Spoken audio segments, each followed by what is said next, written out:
मेरे पिताजी 23 अक्टूबर 1990 को जब आडवाणी जी की रथ को रोकी गई थी लालू जी के द्वारा समस्तीपुर में, सबसे पहले मेरे पिताजी ने ही अपनी गिरफ्तारी दी थी समस्तीपुर से। चूंकि सकता हूँ कि यहाँ की जो स्थिति अभी है वह अनुकूल नहीं है चुनाव कराने का, लेकिन पार्टी और चुनाव आयोग जो डिसीजन लेता है तो सब चीज़ को संज्ञान में लेते हुए लेगा वो डिसीजन।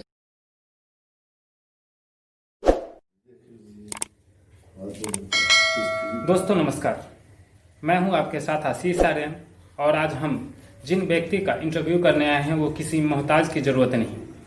उनके पिताजी, उनके दादाजी सब देश के लिए समर्पित रहे हैं। उनके दादाजी दरभंगा जिले के प्रथम स्वतंत्रता सेनानी थे, जो मोहद्दीनगर के थाना में जो लिखा हुआ इतिहास है। उसके बाद इनके पिताजी बीजेपी से जुड़े रहे और जब राम मंदिर के लिए लाल कृष्ण आडवाणी आवाज़ बुलंद किए तो उनमें वो भाग लिए और लाल कृष्ण आडवाणी के साथ वो जेल भी गए अपने। उसके बाद अब हम बात करेंगे जब ये JNU के छात्र थे, वहाँ से इन्होंने MA किया, उसके बाद मास कम्युनिकेशन किया और अलग अलग पत्रकारिता मीडिया में 7 साल तक काम किया। अब क्योंकि उनका बैकग्राउंड बीजेपी से था, उनके पिताजी RSS से जुड़े रहे, अब ये खुद मोहद्दीनगर के प्रत्याशी के रूप में उभर रहे हैं। तो आइए हम बात करते हैं मोहद्दीनगर के प्रत्याशी उमाशंकर जी से कि आप अपने जीवन में जो ये मुकाम हासिल किए उसके बारे में कुछ बताइए। आशीष जी, जैसा कि आपने बताया, शुरू से ही मेरा पारिवारिक बैकग्राउंड इस तरह का रहा है जो देश के लिए अपने आप को सर्वस्व न्यौछावर करने में कभी पीछे नहीं हटे। मेरे पिताजी 23 अक्टूबर 1990 को जब आडवाणी जी की रथ को रोकी गई थी लालू जी के द्वारा समस्तीपुर में, सबसे पहले मेरे पिताजी ने ही अपनी गिरफ्तारी दी थी समस्तीपुर से। चूँकि पारिवारिक माहौल उसी ढंग का था, मेरे भाई साहब अखिल भारतीय विद्यार्थी परिषद में रहे, RSS के वो बाल स्वयंसेवक रहे, तो स्वाभाविक उसमें मैं भी अपने जो पारिवारिक पृष्ठभूमि था उसी के अनुकूल संघ और विद्यार्थी परिषद में काम करने का मुझे भी मौका मिला। आपने कहा कि जवाहरलाल नेहरू विश्वविद्यालय से मेरी पढ़ाई हुई, उसमें मैं और बताना चाहूँगा कि मैंने पढ़ाई के साथ साथ अखिल भारतीय विद्यार्थी परिषद के सभी दायित्वों को पूरी ईमानदारी के और निष्ठा के साथ निर्वहन किया हूँ और 2001 में जवाहरलाल नेहरू विश्वविद्यालय छात्र संघ के महासचिव पद के लिए मैंने चुनाव भी लड़ा था। पत्रकारिता में मैं 7 साल दिया हूँ और चूँकि मेरी रुचि और क्षेत्र के जो जनता है, आम जो मतदाता है, उनका रुझान जो मेरे प्रति था वो मुझे आकर्षित किया और मैं आज मोहद्दीनगर में भारतीय जनता पार्टी के लिए काम कर रहा हूँ। रही बात प्रत्याशी की, तो यह पार्टी का निर्णय है, पार्टी जो निर्णय लेगा। मैं भाजपा का कार्यकर्ता हूँ और जो भी पार्टी जवाबदेही देगी उसके लिए मैं तैयार हूँ। सर, हम आपसे ये जानना चाहते हैं, 2015 में यहाँ से बीजेपी के कैंडिडेट बने थे सत्येंद्र नारायण सिंह और वह चुनाव हार गए थे, लेकिन अभी जो 2020 का जो रुझान आ रहा है वह लोकल तो है ही साथ युवा प्रतिनिधि जो हों उसमें सबसे आगे आपका नाम चल रहा है। तो आपका आगे मोहद्दीनगर को प्रतिनिधित्व करने का मौका मिलेगा तो किस तरह काम करेंगे? यह सत्य है कि युवाओं में भाजपा के प्रति रुझान बढ़ा है। मोदी जी के नेतृत्व पे नीतीश कुमार जी के जो क्रियाकलाप है यहाँ बिहार प्रदेश में, उसके कारण NDA में लोगों की आस्था बढ़ी है। 2015 में हम लोग जो चुनाव हारे उसका मुख्य वजह पार्टी में ही डिफरेंसेस था। ये पार्टी के हमारे पूर्व प्रत्याशी रहे, वह निर्दलीय लड़े, उसके कारण मेरा वोट का विभाजन हुआ। अगर वोट का विभाजन नहीं होता तो दोनों वोट को आप जोड़ लीजिए तो हम 2015 में ही सत्येंद्र बाबू के नेतृत्व में यहाँ की विधानसभा जीत सकते थे। युवाओं का रुझान है, पार्टी इस चीज़ को समझ रही है, मुझे पार्टी में पूर्ण आस्था है और कह सकता हूँ कि इस बार किसी भी स्थानीय उम्मीदवार को अगर पार्टी प्रत्याशी बनाती है तो वह पूर्ण रूपेण मैं गारंटी के साथ कह सकता हूँ कि वह विजयी होगा। एनडीए यहाँ से जीतेगी, भाजपा यहाँ से जीतेगी, यह तय है।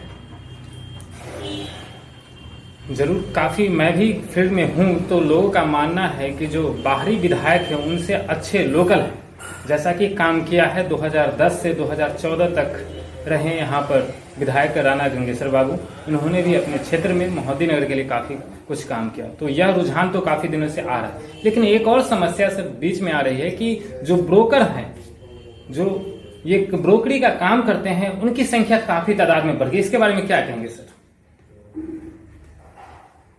आप दो प्रश्नों को एक साथ हमसे पूछना चाह रहे हैं। पहला प्रश्न कि राजनीति में कुछ ऐसे लोग अभी सक्रिय हैं जिसे जो राजनीति को एक व्यवसाय पेशा बना लिए हैं। यह सत्य है। किसी भी पार्टी में लोग राजनीति में आते हैं लेकिन उनका उद्देश्य इससे पैसा कमाना होता है। मैं अपने बारे में बता दूं और अपने पार्टी के बारे में बता दूं। भारतीय जनता पार्टी राजनीति को व्यवसाय के रूप में नहीं मानती है। वह देश के लिए कुछ करना चाहती है। देश का विकास कैसे हो, मोदी जी के सपनों को कैसे साकार करे, इसी उद्देश्य के लिए वह राजनीति करता है। जो कुछ ऐसे लोग हैं जिसको पेशा बना लिए हैं, आज न कल जनता उनको जरूर किनारे लगाएगी। धन्यवाद। आरजेडी के जो वर्तमान विधायक हैं, विधायक नहीं, विधायिका नहीं बोल सकते हैं, फीमेल हैं विधायक के रूप में, तो उनके बारे में आपकी क्या राय है? वो जनता के बीच में पहुंच रहे हैं कि नहीं पहुंच रहे हैं? सही ढंग से काम किए या नहीं? वो चुने हुए जनप्रतिनिधि हैं। ये कहना कि वो काम नहीं करते हैं मैं उचित नहीं समझता हूँ। लेकिन उनसे जो उम्मीदें थी, स्वाभाविक रूप से अगर लोगों को यह लग रहा है कि हाँ अपने उम्मीद पे वो खरी नहीं उतरी हैं, तो कुछ न कुछ तो कमी रही होगी। पिछले प्रश्न में आपने कहा था स्थानीयता के बारे में। यह तय है कि चाहे किसी भी जाति वर्ग के लोग हो, कहीं के भी मतदाता हो मोहद्दी नगर के, वह चाहता है कि मोहद्दी नगर का बेटा ही यहाँ का प्रतिनिधित्व करे, चाहे वो किसी कास्ट का हो, वो बहुत ज़्यादा मायने नहीं रखता है। सर, आपने बोला कि किसी भी कास्ट का हो लेकिन लोकल हो। अगर बीजेपी लोकल को वोट कैंडिडेट बनाती है अपना और आरजेडी बाहरी, या आरजेडी अगर लोकल हो जाए और बीजेपी बाहरी, तो किसे आप सपोर्ट करेंगे अगर बीजेपी बाहरी कैंडिडेट हो तो? ये क्वेश्चन आपका बहुत द्वंद्व की स्थिति में मुझे डाल रहा है। भाजपा के होने के नाते भाजपा जिसे भी उम्मीदवार बनाएगी मैं उसका समर्थन करूंगा। लेकिन लोगों की मांग है, पार्टी में भी इस बात का चर्चा है कि स्थानीय को ही टिकट दिया जाए। और मैं पूर्ण रूप से आपको आश्वस्त करूं कि मेरा पार्टी लोगों की भावनाओं का कदर करते हुए यहाँ किसी स्थानीय को ही टिकट मिले। फिर से मैं उस चीज़ को रिपीट करता हूँ, चाहे वह किसी भी जात का हो। मोदी जी ने खुद कहा है कि लोकल वोकल, तो इसका मतलब है कि वो खुद को मोहद्दी नगर का ही प्रत्याशी, वो उनके जो कार्यकर्ता हैं वो खोज रहे हों, क्योंकि वह लगातार क्या करते हैं, अपने सोशल मीडिया के माध्यम से वो चूज करते हैं कि कौन ज्यादा एक्टिव है क्षेत्र में। तो लोकल वोकल तो उन्होंने बोल दिया है, तो बाहरी का तो यहाँ उनके हिसाब से उपाय नहीं। देखिए, आप दोनों क्वेश्चन में कंट्रोडिक्टरी हैं। यह बात मोदी जी ने बोला है चाइना के परिप्रेक्ष्य में कि जो चीज़ हम लोग बाहर डिपेंड करते हैं, बाहर से ही जो आयात होता है, चाहे वो किसी कोई भी इलेक्ट्रॉनिक आइटम हो या अन्य कोई भी आइटम, उस परिप्रेक्ष्य में कहा है। लेकिन यह सत्य है कि यहाँ के लोग भी यह नारा बुलंद किए हुए हैं कि यहाँ लोकल के लिए हम लोगों को वोकल होना पड़ेगा। मैं इसका पुरजोर समर्थन करता हूँ। यहाँ का स्थानीय कोई भी हो, यहाँ का लोकल कोई भी हो, उसके लिए हम लोगों को सबको वोकल होना ही पड़ेगा। और मोदी जी का यह नारा दूसरे परिप्रेक्ष्य में है, लेकिन अगर आप राजनीति से जोड़ेंगे तो मैं उसका समर्थन करता हूँ। सर, अंतिम प्रश्न आपसे, जब भी चुनाव आता है तो मोहद्दी नगर बछवाड़ा पथ का एक लागत लागू कर दिया जाता है कि अब बनेगा अब बनेगा। यहाँ से लगातार 2 बार सांसद रहे नित्यानंद राय जी, अभी केंद्रीय गृह मंत्री, उन्होंने भी यह जानकारी दिया है। लेकिन 2014 से ही यह खबर आ रही है, लेकिन अभी तक उस पर कोई कार्य नहीं हुआ है। सर, इसके बारे में क्या कुछ कहना चाहेंगे? कैसे ये काम रुका हुआ है, जबकि यहाँ पर गठबंधन का सरकार बिहार में भी, और केंद्र में तो बीजेपी है। NH के बारे में आपने जो क्वेश्चन किया, इससे मैं डे टू डे क्या डेवलपमेंट हो रहा है मैं वाकिफ़ हूँ। डिपार्टमेंट के द्वारा मुझे या मंत्री जी के द्वारा सभी लोगों को यह अवगत कराया जाता है कि उसकी अद्यतन स्थिति अभी क्या है। कोरोना के कारण यह प्रोजेक्ट लगभग 4-5 महीने पीछे चला गया है। 3 अगस्त को, अभी 4-5 दिन हुए हैं, इसकी स्वीकृति मिल गई है। वह लेटर की कॉपी मैं आपको उपलब्ध करा दूंगा। अब यह टेंडर की प्रक्रिया में जाने वाला है।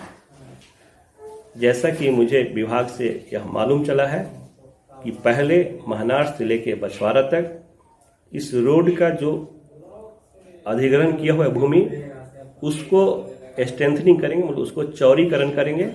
क्योंकि भूमि अधिग्रहण में टाइम लगता है, हजारों लोगों का जमीन इसमें जाएगा, और कोई ना कोई विवाद करते हैं कि हम जमीन देने से मनाही करते हैं, वो हाई कोर्ट और सुप्रीम कोर्ट तक जाते हैं।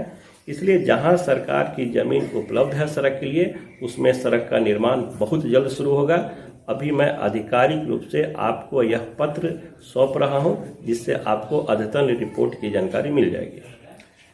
सर, एक और हम प्रश्न आपसे चाहते हैं। आपने जिक्र किया यहाँ पर कोरोना का, तो कोरोना इस महामारी में, जो वैश्विक महामारी है कोरोना का, लगातार नीतीश कुमार, जदयू और बीजेपी भी मांग कर रही थी कि चुनाव समय पर होना चाहिए, लेकिन आपके साथी दल हैं जो LJP, उन्होंने विपक्षी यानी कि तेजस्वी का समर्थन किया कि चुनाव को अभी तत्काल इस कोरोना वैश्विक महामारी में रोक दिया जाए। इसके बारे में आप क्या कहना चाहते हैं? आपके जो साथी दल हैं वह तेजस्वी का बोल रहे हैं। समय पे चुनाव हो, यह NDA की मांग है। लोजपा का जो स्टैंड है, मैं उससे भी नकार नहीं सकता कि यहाँ की जो स्थिति अभी है वह अनुकूल नहीं है चुनाव कराने का। लेकिन पार्टी और चुनाव आयोग जो डिसीजन लेता है, तो सब चीज़ को संज्ञान में लेते हुए लेगा वो डिसीजन।